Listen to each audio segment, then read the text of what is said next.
We're here to discuss something which is very imperative, it's important, it's something transitional that we all go through. It's how to make eventually the experience of the consumer better, while at the same time taking all measures that sportsmen involved in various leagues don't have to pay the price, and it becomes enjoyable for them too. So we've got Mrs. Veeta Dani, who is the co-owner in the ISL and the co-founder of Ultimate Table Tennis. It's only fair that we set the ball rolling with you, because you've got the perspective from a level of forming a league, of having the interest. What are some of the most important things when you involve yourself in a sport from the point of view of an owner or a co-founder that is at the heart of it? Thanks, Jatin. For me, I feel the most important thing is to how to promote a game. And especially in case of table tennis, how can we make it a mainstream game? I know I'm sitting here with all cricketers, but one day I hope somebody can say that I'm sitting with somebody who's promoting table tennis. So that's the ultimate aim, how do we really popularize it? And that is one game that everybody plays, be it a cricketer for hand-eye coordination, for reflexes. So it's not that it's not popular, but how do we make it popular on screen? How do we increase the number of fans? How do we... and of course for that what we need to do is get a medal. So our ultimate aim is to get an Olympic medal, and we'll do whatever it takes to work towards it and ensure that we get one. Well, at the start, let me just thank you for all the efforts that you're taking to ensure that we have our moment under the sun with a shining medal. And it's great actually to have Anil Bhai and Heros, because both of you, I'm not alluding to the fact that you belong to an older generation. Two are still mighty young, looking very dapper and sharp. But you've seen the transition. You've seen the transition of international sport heading towards this phase and era of leagues coming up aplenty. Was there some initial inhibitions when leagues were coming in, because there were a lot of murmurs that it could threaten sport at the international level? So when you were actively playing, being a part of it, and seeing this entire sporting league culture come in, what were some of the first few thoughts you had as a player before I get into your entrepreneurial roles? Yeah, good morning, everyone. It's wonderful to be amongst such elite panelists. I think the first thought when IPL started in 2008, of course, the introduction of a new format. I had sort of got a little bit of a glimpse into T20 cricket when I played county cricket in England, where I played a couple of T20 games. But the first thought was, it's just another game. I don't think anybody knew the sort of strategy. Yes, the strategy was to win the game, but then in terms of putting in thought processes of how to sort of go about constructing your 20 overs was still the ODI kind of a construct rather than a T20 format. So I think from there on, it certainly has changed. Yes, there were inhibitions as to how this would develop, but everybody knew that this was here to stay, even from the first season. Of course, the first game got off to a flying start, and India winning the T20 World Cup certainly hastened that process. So I feel that from 2008 to where we are today, the game has changed. The kind of interest that it had developed over the years. Within that 3 years that I played for RCB in the IPL, was new fan following emerged, and now we can see that. We can see that kind of an interest coming through, and even with innovation within the rules of the game, and then some of these youngsters coming through. I think it's been great for India. It's been great for world cricket in terms of giving opportunities for people to come into and play in franchise cricket. Yes, there were some inhibitions of how this will eat into the other formats. We are still continuing to have those questions, but I don't think those questions will go away. But the rest of the formats have remained, and they're still thriving. Just the amount of security that it's added to the players.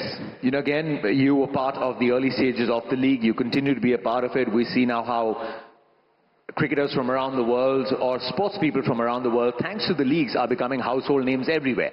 Because it's not just the cream, you're also looking at the second rung or the third rung cricketers that are coming in.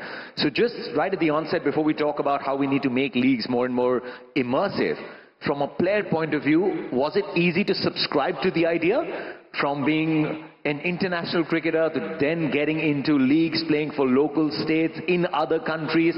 How has it changed our sporting ecosystem? Namaskar, everyone. Lovely to have your company. That resonated. See, I was kind of a villain, aggressive batsman that I was introduced to as today. And so it was about coming into a territory which was kind of a breach in many ways. So I had to hear all of my demonic activities when I first entered the environment. And we don't use this word anywhere near enough when it comes to sport. It was great fun. Fun. It's a non-transactional action that kind of sets your mind dreaming of the possibility of doing something really special.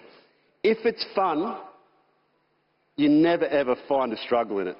If it's laborious, or you're pushed, or it's managed, you know, these are words that are a corporation type word that doesn't lead to the inspiration or aspiration of just simply playing sport. Miss Dani, when I was about 4 years old, and I lived on a 10-acre house block. There was a pool in our house. My father was a peanut farmer. My mother was a speech and drama teacher. She had letters in music. But she was a great athlete. She played basketball for her state. Very tall lady. Great physique and movement.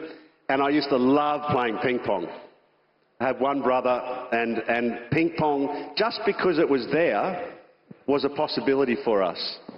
But what was possible about it, firstly, was the fact that it was a competitive sport. I mean, if any one of you have played ping pong, in those 21 points that you have to win, there are moments where you have to be right on song. Anyway, I got to a point where I was playing my mum, who was a great ping pong player, and I started to, as I got older, get much better than her. So I decided then to play the opposite hand. So I started playing the left hand, and she refused to play me left hand because she thought, oh, this is not right. So, you know, the word fun, I hope I've made my point well there. And when it comes to the innovations within the sport, we are greatly resistant to it. I'll never forget the conversation that I had with MS Dhoni before I went out to play for the against Delhi Capitals up in the north. And he said, I will give you anything that you want in life, not to use the mongoose bat. You see, the mongoose bat for me wasn't just about a marketing plan. It was around creating a vision that hadn't been done before. Something that as athletes, as administrators or commissioners of the game, and as broadcasters, we want to see it, but we're resistant to seeing it. Even just more recently, now, you know, the umpire's making a very optical thing to measure bats. Yes, there's a fairness of the sport which has to be there. There has to be that integrity element, but there has to be innovation, because that again leads to fun. It leads to dreaming of the importance of being able to embrace a newness, a freshness. When you look at the golf club, for example, I don't know if you've ever got out your first golf club or your first tennis racket. Your first tennis racket was like pure wood. It actually had catgut strings, and you'd hit the ball and it wouldn't come off. Now you've got graphite, and the heads are bigger than my head. They're just, the innovation is there. So cricket, I feel, has got actually a very long way to go. And it's also, you know, when it comes back to that first IPL tournament, it was just so important that the game shifted in dimension. It was so ready to do it. I mean, one-day cricket was such a beautiful thing for 2 decades. And then when T20 cricket came along, it was such a beautiful thing now for 2 decades. So again, where is the next vision coming from the game. That's what we gathered here for, to figure out what perhaps the next few years are going to be. Manish, your story is very fascinating because you've experienced all of this as a fan, and you've spotted the opportunity that it's not just the game that needs to evolve with whether it's technology that can help the equipment to evolve or the rules to evolve. You've actually taken the fan experience to evolve as well. And that is an integral part of it. I speak as a broadcaster. We've got stakeholders here. But you've actually become the stakeholder of the fan. And how did you see this opportunity that to begin with, it's not just the experience that you have on TV, but the in-stadia experience of the fans that is right at the top? You know, my story started when I was a banker. And I used to travel to London to watch, to work, but also catch a Chelsea game because I'm a huge Chelsea fan. And every time I'd want a ticket, I'd have to make frantic phone calls to friends and family there, trying to get a ticket from a secondary market, pay a ridiculous price, and sit somewhere in the last few rows and still enjoy the game, right? And it was one of those games that I thought there's got to be a better solution. There's got to be a trusted Indian brand that can give me or give Indians a solid sporting experience around the world.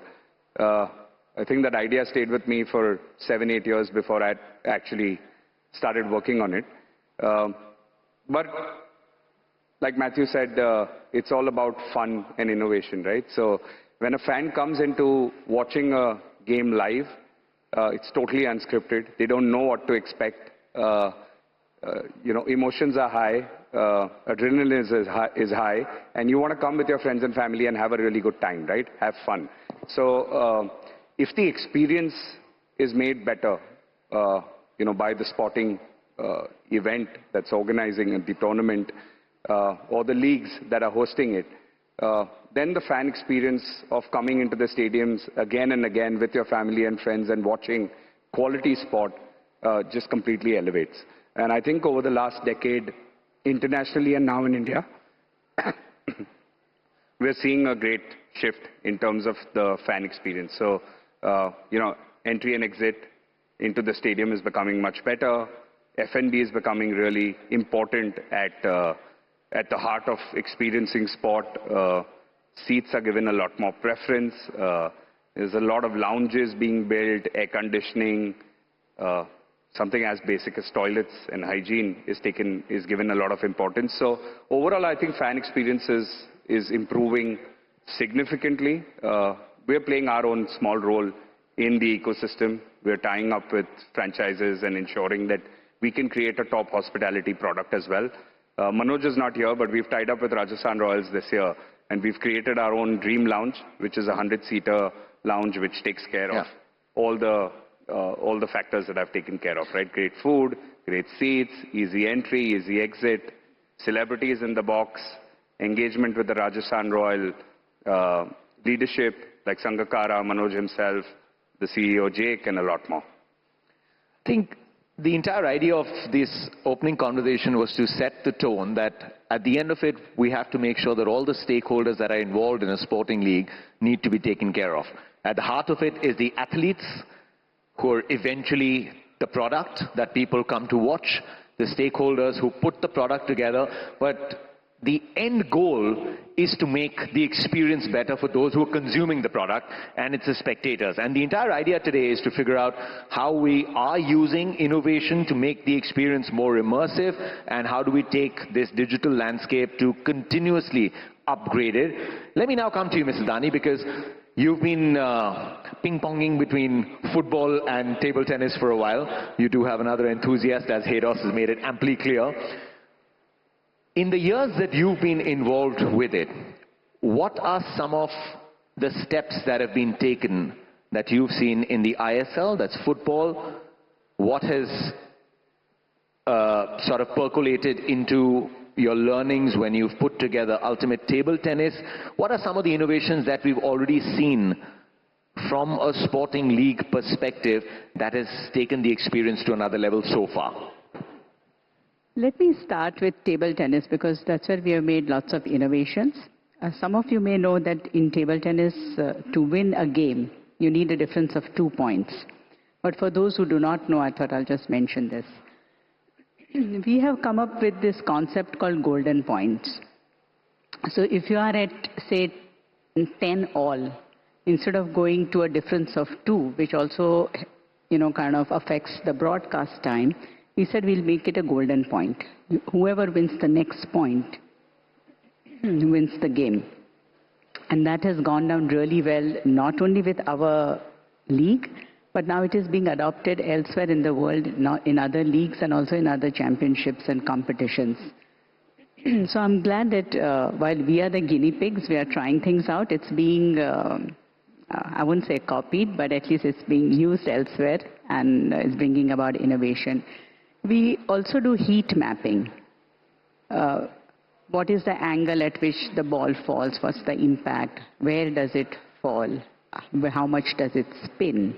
And all these things help even for analysis, because players want to see how they are playing, how the ball is spinning, turning, and it also affects their game for the future. We do split screen statistics. So while on one screen the player is playing, the part of the screen shows what is happening, what is happening with the ball, how it is being played. And that statistics also is good for the player in the long run. There is something that I'm going to let out a secret actually today. We are starting a junior league. And in this junior league, we are going to use 2-colored ball. And I think that will really, if it works well, it will revolutionize which ball is being used. And imagine half your ball is white and other half is orange. And you see that in slow motion. And that really works well in every sport. So when it spins, how it will look visually and will bring in a lot of excitement. And I think you will see it this season. What we've learned from IPL and even ISL is also miking.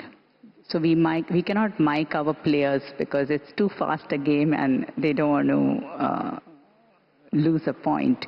So we mic the coaches, and that's where some of the strategies come out, how the team is, what they are thinking, what they are planning, and all those things make it exciting on the screen. It's great for broadcast, and that's most important. How do you engage a fan? How do you engage a viewer? Eyeballs is the most critical part in any sport, and that's the only thing that's going to bring you revenues, the numbers of eyeballs. We also have one of the world's best commentators, and he himself plays the game. He understands statistics, data, he understands the game. So he brings in a lot of technical aspect while commentating, and that has really helped our broadcast.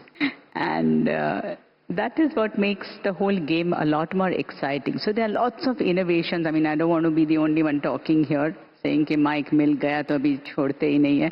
But lots of innovations are coming in our game. We want to make it inspirational. We want to make it aspirational, as Matthew said. We want to create heroes, and we want to make sure that it's a game that every person wants to stick around and watch on a screen.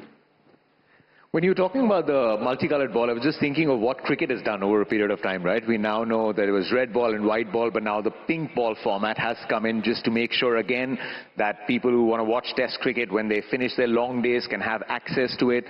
And cricketers have had to adapt as well.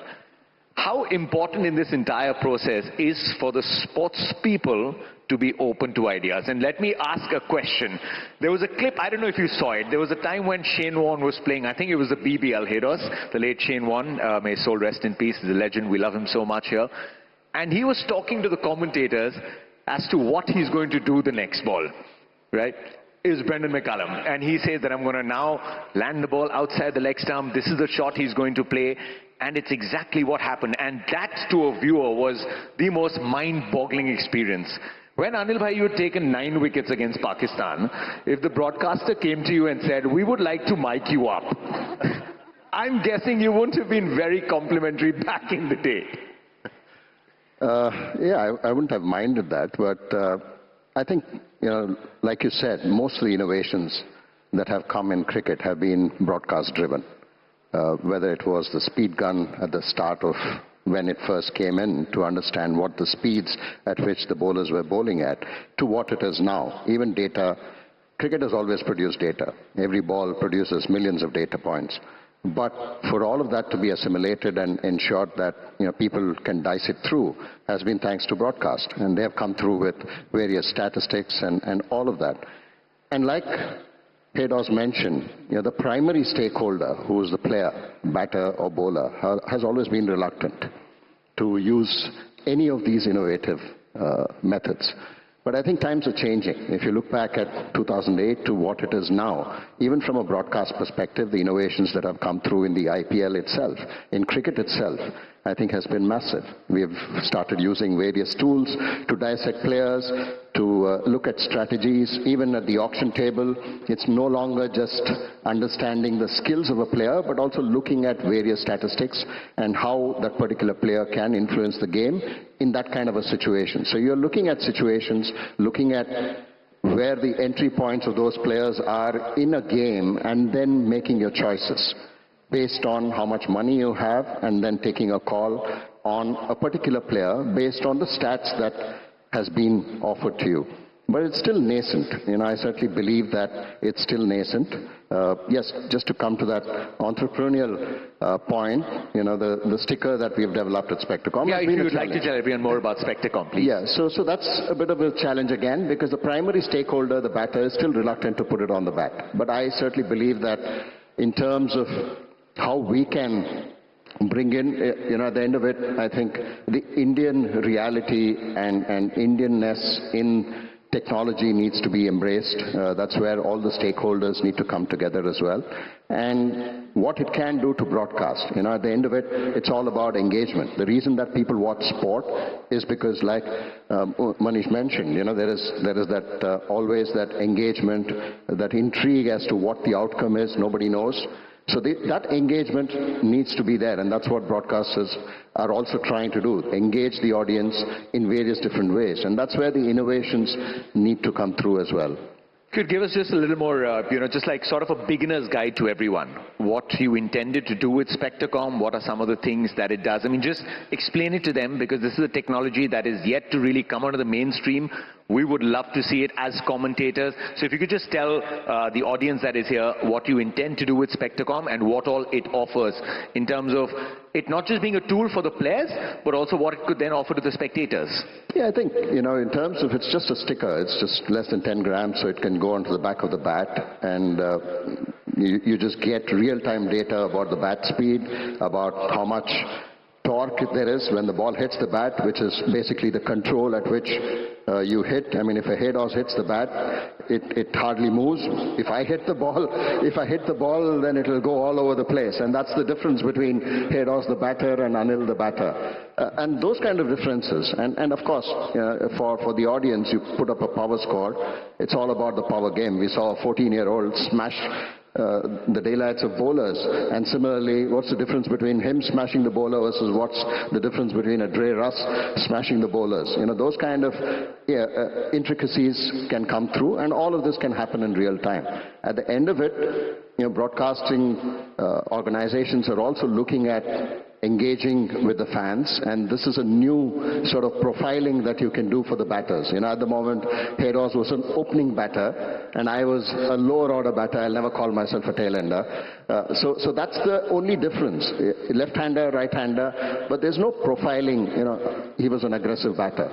But the profiling of a batter based on the power is something that this comes through. But I think what certainly I feel is for all stakeholders to sort of agree, like what I mentioned, broadcasters taking the lead, and then it'll slowly filter in. Commercialization of the sport will also happen. The other aspect to this whole engagement is the fans. Today, the fans' engagement to cricket itself is just the watching and the viewing, and of course interacting on television, using different digital platforms to engage. You have different camera angles that you can engage. So those are things that the fans do. But imagine you put up a net here and then have a competition amongst all the people who are sitting here, create a leaderboard. And that itself starts a new way of engaging with the fans. And the promotion of the sport itself at a young age. Yes, India, yes, certainly is cricket-centric, but you can take this to countries which don't necessarily have cricket as their central focus on sport. With cricket being a part of the Olympics, this is a great tool. I think innovation will certainly help the sport, but my view is that we need to create more R&D centers in India, where it is mostly focused. The tools that are available today are not necessarily built out of India. The IP that we need to create needs to be Indian IPs going global rather than the other way around. And that's something that I certainly believe that we have done, at least with the example of a spectacom, is to create that in cricket, and hopefully that will filter into the rest of the sports, because I certainly believe that if you have to win medals, it's not just about training and support to the athletes, but you need to also bring in that scientific, innovative mindset wherein you're deep diving into technology to enable them. Because we have all the tools here, be it AI, be it sports science, be it engineers, be it even coaching. But all of that needs to look at developing from a because our grassroots structure is totally different to what it is in Australia or what is it in England. So I think it needs to be more focused towards India, and that's what I feel, that if we can create that as a priority, then I think we have, it's unlimited, because the potential is here. We have seen that over the last 10 years, how India has become the prime focus for cricket, and we see that with the IPL. Some of these tools, and Haidos, right now I'm talking about your role as a broadcaster, and that's our primary job. That someone who's watching at home should be entertained, should be informed, should be completely into the game as to what the players might be thinking and how do you simplify that. So how much have some of these innovations that we've got, we've got the technology like the libero. A lot of our cricket viewers would see when a ball is hit into the stands, you get to see the height that the ball goes to, the distance that it travels. If MS Dhoni does a quick stumping, to have the reaction time of 0.26 seconds, or how much distance that a player is running. It's just to make someone back home understand more than just what the visual medium is. So how have some of these innovations helped you as a broadcaster to simplify it, to put across your cricketing genius with the help of these tools to make it more immersive? Jatin, need and struggle are the key ingredients to the cycle of change. So if I can address the need for a start as a broadcaster now of almost 2 decades, the need is to get a deeper involvement and connection to our fans, to our viewers. And the only way that you can do that is to have a bag of tools that are resources in production. So when I'm on live commentary, I press a little button called the lazy button down to EBS, or our studios downstairs, and I say, I want to see a quick look at Suryavanshi, please, at a shot that's gone over deep mid-wicket. So once he has a replay, then I'll go to Hawkeye, who'll give me a ball tracking of where it's pitched and where it's landed. Then I can go to another package, which then, looks at his bat swing, and you'll see that laser light technology that comes in that looks magnificent on screen, about how his bat goes through an arc. So it's a truly creative space that allows me to immerse myself within the game with a bunch of tools. Now, what Anil is saying here is something that's really important, because it has to be real time. It has to be in a position where because I would love to see, for example, the revolutions that Anil got on the ball, in real time. So speed of ball. And I'd also love to understand how it is that if I'm talking about Andre Russell, I want a pounds per square inch measurement that can actually allow me to quantify how hard he says when I say, oh, he's crushed that one out of the stadium. But I want to know what that crushed is. So if that's actually a metric, or a Suryavanshi, we've just seen this genius that has arrived at our beautiful game, and he's now put onto the landscape a challenge to all young Indians to beat 35 balls to 100. You know, so I want to see if there is a difference between the way that he actually looks at cricket, what his vision is. Firstly, I can talk about that strategically, but I can also talk about it with a real-time metric. So congratulations. I think those innovations are absolutely essential. And quite honestly, I think production in this whole picture tends to get squeezed. You know, the budget is probably always limited to all the other facets of the game because, let's face it, the game is very expensive. You know, when you sit within roles of administration, you understand that the real costs of the game, as opposed to the actual costs of the game, it doesn't account for the volunteer base of the sport. So it's a very expensive proposition, you know, to create the product. I'll say that. I just want to go to that second point quickly on the struggle. The struggle is between now brands of the game that are playing. So in other words, you know, let's take Suryavanshi, for example, is probably our best example because he's likely to have 2.5 decades within the sport. His brand is actually now as powerful as the cricket administration and as powerful as any broadcast position because he now can and will become his own broadcaster. So the power of the brand is now the struggle between the restraints that cricket administration puts on and broadcast partners put on. And so amongst that struggle and at the face of it is the conversation that and the question that you asked, Anil. Would you have been reluctant, you know, to have that technology? Hell yes, we would have, absolutely.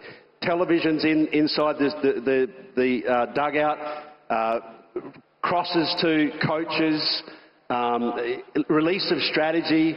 I mean, that's the war chest. The war chest of any athlete is what's in their heart and what's in their mind. That once you start giving that information away, then it becomes something which can be used and does get used against you. So there is that struggle that must be there. But without the struggle, you don't have the innovation because you don't also have that desire to change. And sports as old as cricket, they really do battle with that. But now that the power of the brands are starting to emerge and the actual players themselves can categorically own their own space outside of the forums of sport, now there's a great struggle that exists amongst the administration and the players. And that, my friends, will definitely drive the needle of change. That's the absolute key metric to change. Beautifully put. It is an expensive sport, guys. Sport broadcast is expensive. And one component haters didn't talk about was the commentator's fee. It's expensive. But Manish, I'm just going to come to you because what we'll talk over the next few minutes is what's in it in the future, right? How do we elevate these experiences? But just coming back to that, Anil bhai, do you think that's also changing now? Like he said, an athlete does not want a camera in his face when they're having a little dugout huddle. But now we see in the middle of a drinks break, there's a spider can that comes. You're sometimes expected to be mic'd up and you're expected to give a little more to the audiences. Has that also now changed with the advent of shorter content places? I don't want to just entirely use the word social media, but almost everyone is now also trying to become a brand in yourself.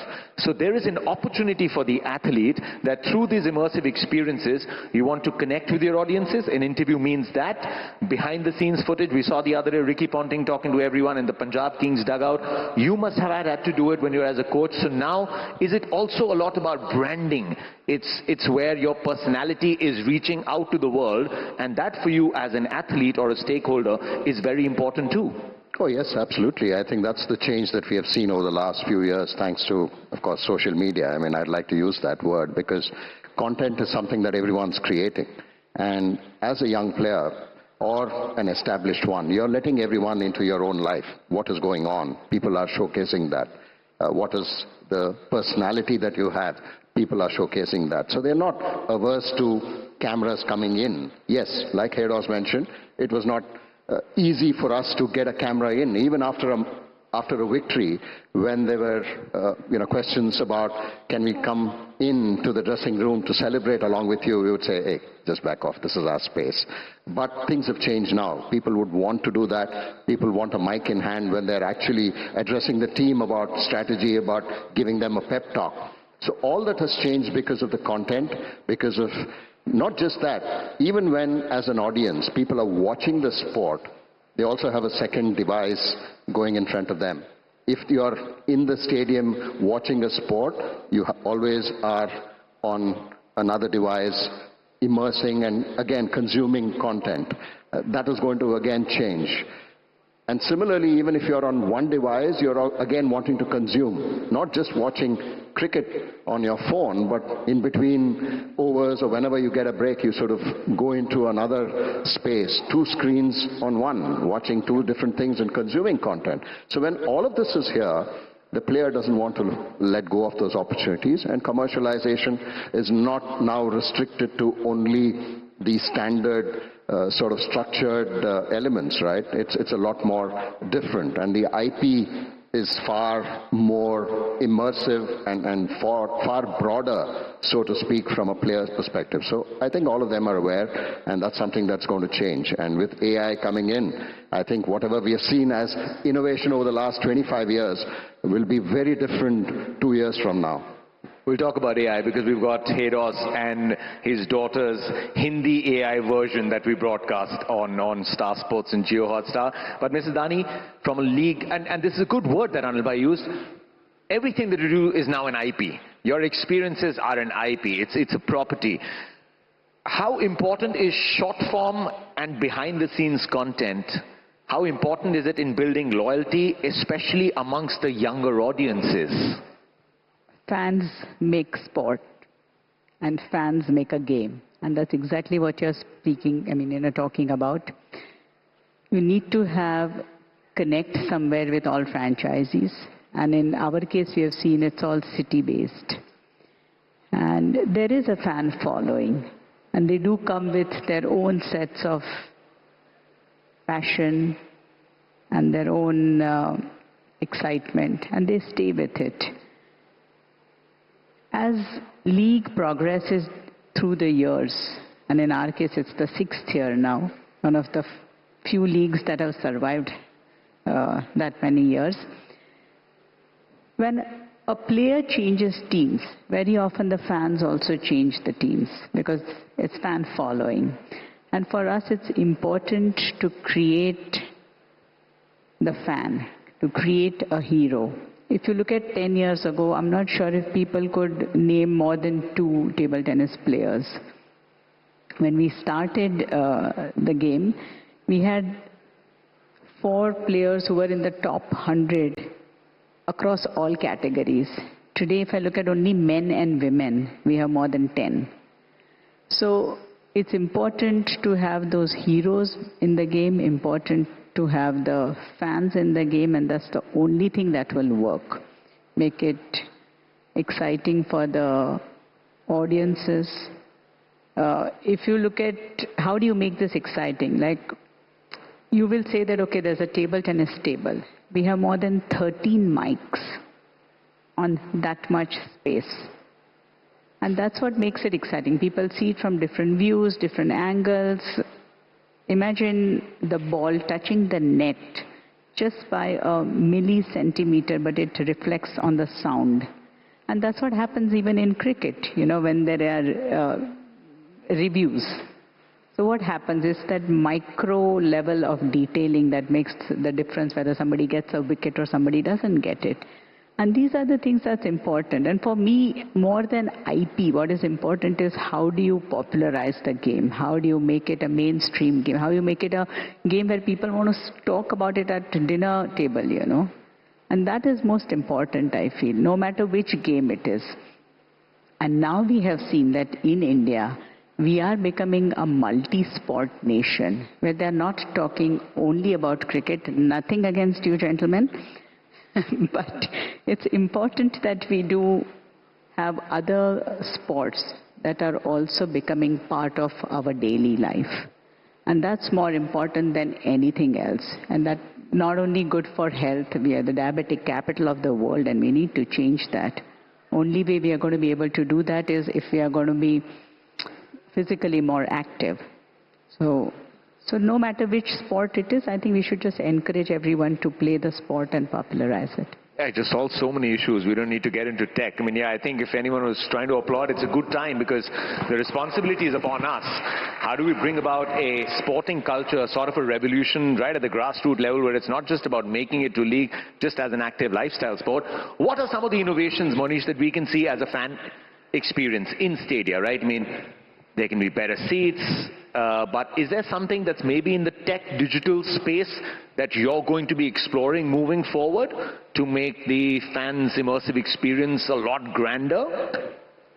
Yeah, I think this is a really exciting space to be in. As Mrs. Dani said, fans make the game, right? So they have to be at the top end of the funnel, and their experience has to be elevated to a level where technology plus live experience makes a memory. There's a lot of work that's going on there. I mean, some of the innovations that we've seen, the most basic ones are an app. You know, a decade ago, you'll go into the game and only in hospitality, you'll get a really nice brochure which would tell you about who's playing and what the conditions are and what to expect. Nowadays, with every tournament, you have information available on an app. So, you know, whether it's the Olympics or it's the Wimbledon, Euros, you'll download the app, you'll get all the information, how to get in, what to wear, what to carry, what not to carry. And then your tickets are there. So there's, there are innovations around contactless entry. All the stats of the players, everything is available to you while you're there.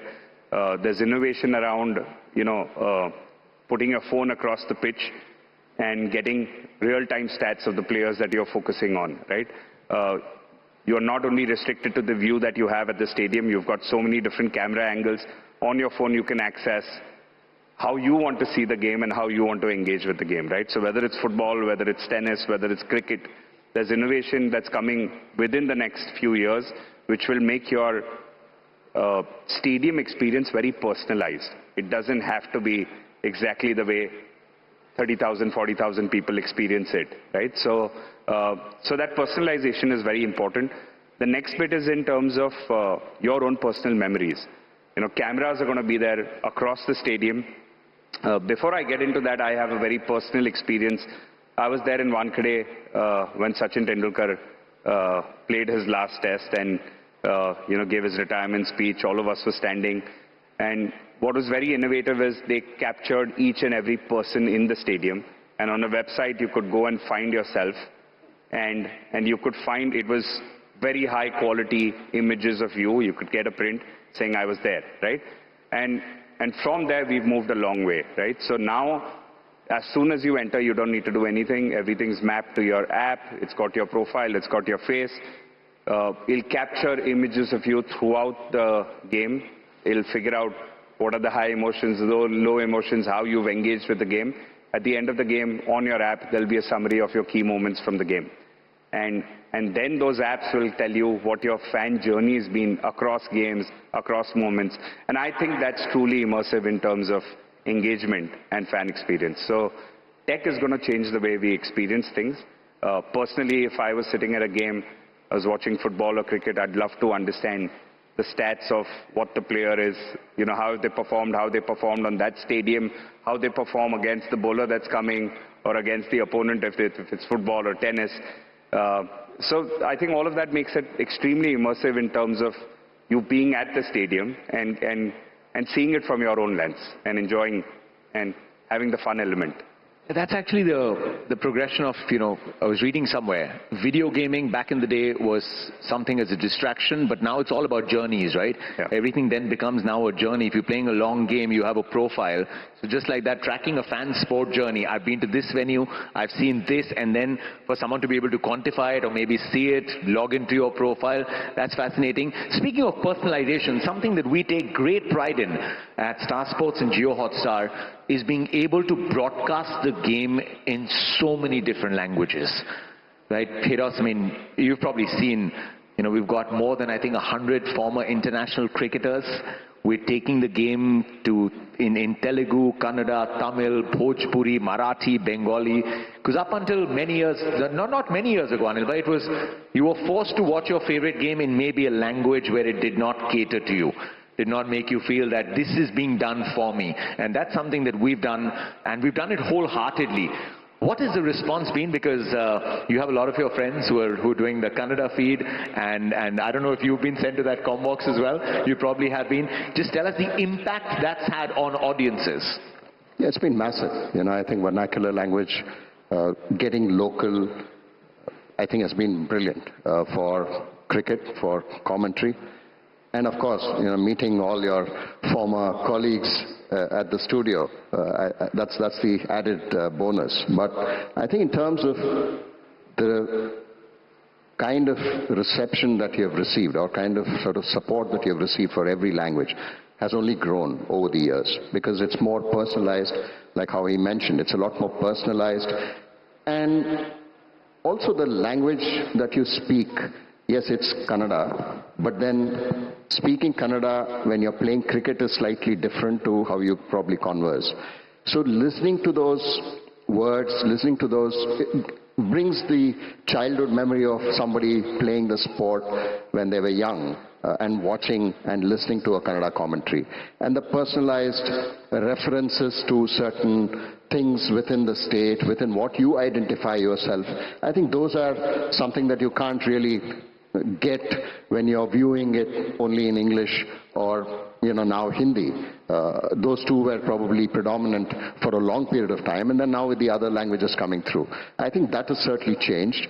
It's also brought in new audiences, because people now watch the sport on their mobile phones and then log into their respective languages. So some of them certainly don't understand, you know, one language versus the other. Dialects are different, the accents are different, so it's a bit of a challenge for them. But now to get it in local languages is something very fantastic. And I know that, you know, Heros did mention about the AI engine working. Yeah. That's something that I'm sure I'm just alluding to probably your next question, but that's something that is an added bonus. Jatin, may I say something here? As an audience, I think it is great fun to see cricket in another language. I mean, hear the commentary in another language. I think for entertainment, I see it in Gujarati, sometimes in Bhojpuri, sometimes in Marathi, the languages that I understand. And I think everyone here, if you haven't tried it, you must try it. It's great entertainment value. Yeah, just, I mean, if Mahendra Singh Dhoni is batting, just tune into Bhojpuri. You see how it comes from the heart. Yeah, just try out all the languages. I did that once as well. On one of the rare off days that I had, I was like, let me just listen to it in all languages. Heros did not, I mean, we didn't need an AI engine to get Heros to broadcast in Hindi. He could have done it anyway. Right? I mean, he started with Namaskar. He's put out videos of making goat curry with proper masala and everything. The only thing missing is an Aadhaar card for Matthew Hayden and family, which I'm sure we can facilitate. But just the reach it's given to you, Heros. You've seen that AI engine. I don't know if you guys have, but we've got an AI engine where audio from our experts is fed into it, hours and hours of audio that allows us to take up their English analysis, and at the press of an AI button, in their voice, you can hear it in any language. We saw that with Grace Hayden, your daughter. She did a lot of color stories. We've seen it with you. We've seen it with Kane Williamson. Let's talk about the future. Where is AI taking sport and the experience that it generates for everyone?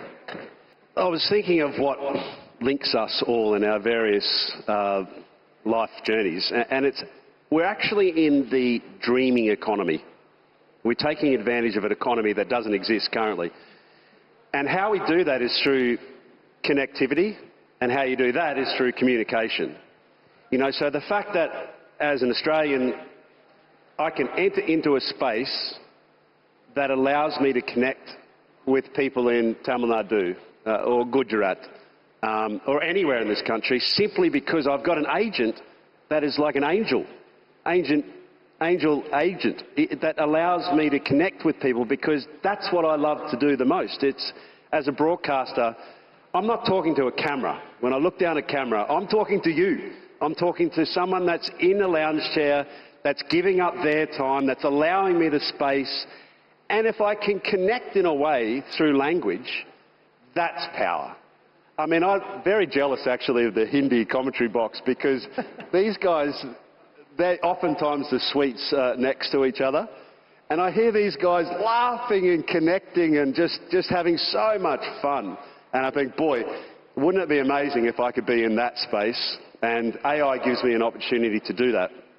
Beyond just the communication piece, though, it is amazing how quickly AI is starting now to navigate its way into all of our lives. Whether you're in the boardroom, whether you're actually in a situation where you're writing an email, you can summarise an email and say, write me an email in a business manner in this sense, and in about 2 seconds, those medial tasks that are quite laborious at times become so instant. You know, so how that's going to affect sports broadcasts is that it's going to pick up my language, and I'm going to, even if I'm starting to make it an interactive session, sometimes I challenge our broadcast suites downstairs because before the packages are built, I say I'd be really interested to see if something was to happen. AI pick that up, and within the space of about 2 seconds, it'll feed a picture back to me. So in the production suite, it'll just make it so fast that in almost real time, I'll get exactly what the point that I was trying to make. Yep. And it's in that the power lays. The statistics are one thing. I mean, now that AI's got access to the web, it's amazing how much it knows and how quickly it is learning from each other. Yeah. So we have to lean into that space.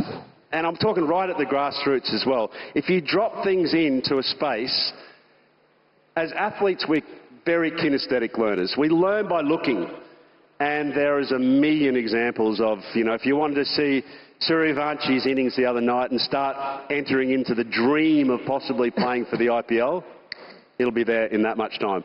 Just look at how the 14-year-old has captured the imagination. He's now the example. Okay, we're sort of running out of time, so I'm just going to have one final question, and we'll try and keep it short and snappy. If all 4 of you had a blank check to write, and you could go as crazy as you want with the innovation that you would now like to see or bring about in your respective fields that takes the league experience to another level, or in your case, the fan experience to another level, what is that check going in favor of? What's the next in store, the next big thing? We are already trying that with a ball. We are getting another agency who actually tells you, it has dots on the ball. And they will tell you where the ball will go next, where you are hitting, with how much strength you are hitting, and what it will do to your game. So I think that's the ultimate thing that we can do in table tennis, and that's what we are striving at. Fab. Anil bhai? Yeah, I did mention about what we have sort of created or innovated, and that's something that I strongly believe in. The passion is there.